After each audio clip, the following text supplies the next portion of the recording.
As mentioned in a previous story that I had told, I went to Towson University. And on Towson University, there are a series of residence towers, and I lived in the one that was 16 stories high my freshman year. And as with most dormitories, what they do is they have a fire drill every month. Everyone leaves the building, and the RAs essentially go through the rooms looking for contraband, etc.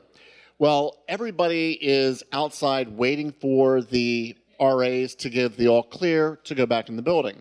So you've got a building that houses about 500 people. So, at any given time, there's probably about 250 people outside waiting to get in.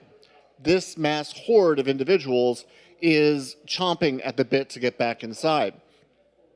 So when the RAs come out and they say that it is time to go back in, it's like a starter's pistol goes off for the Boston Marathon, and everybody bum rushes the doors to get inside. It's like all the videos that you've seen of Black Friday where people are trying to push their way into Walmart because they want that flat screen TV that's on special. So everyone is busting through the doors, and we're all going through the doors because we want the coveted spots on the 2 elevators that are in the lobby, because nobody wants to walk up to 12, 16 stories to their room if they don't have to. So I and a couple of my friends we were able to get 1, 2, 3 of those first spots. So we're in the elevator. And along come other people, and they cram into the elevator. The elevator doors close. We hit like the 12th floor. We go up 1 floor, and the doors open, and some crafty individuals had run up on 1 flight and jammed on to the elevator. So now we've got a number of people in the elevator, somewhere in the range of 18 to 19 individuals. On an elevator that has a listed capacity of 2,100 pounds. And I'm pretty sure that the peoples there were not 100 pounds apiece. So when you go up in an elevator, in this particular elevator, it would go, you'd have the floor number like 4, ding, 5, ding, 6, ding, and you see the number and you hear the ding. And we got to 7, ding, 8, ding, 9, ding, and we were expecting to see 10. But instead I saw 9 and I heard a ding. Then I didn't hear a ding. I just saw 876-543. This elevator, which was a mode of transportation in 1 second, has now become a ballistic missile going straight down. And I'm a passenger on it. This has become a literal tower of terror. This episode sounds like a roller coaster to everybody who's walking up the stairs as they're ascending the stairs from the fire alarm. They said the whole building was shaking.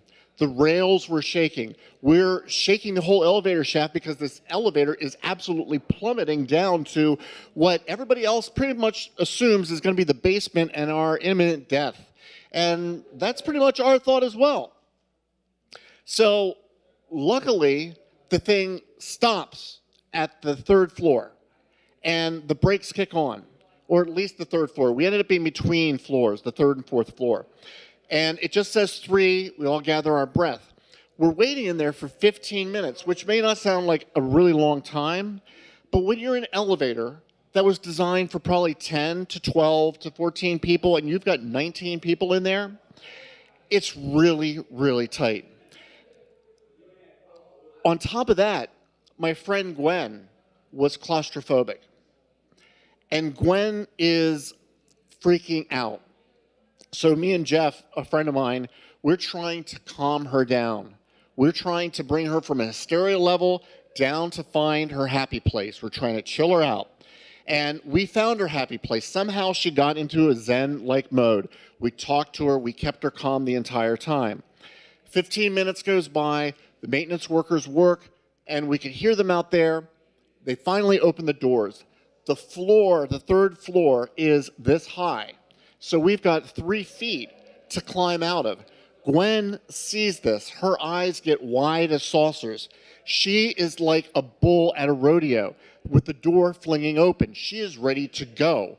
And there are 20 people between her and that step, and there is a security guard there. Paul Blart Mall Cop is now telling us the State of the Union on elevator etiquette and why we're so in the wrong when we clearly know what we've done wrong and we clearly need to get out. Which at this point we say, dude, Sparky, we need to get out of this elevator. She's having a panic attack. She's like going up the walls of the elevator like a cat trying to ascend the curtains.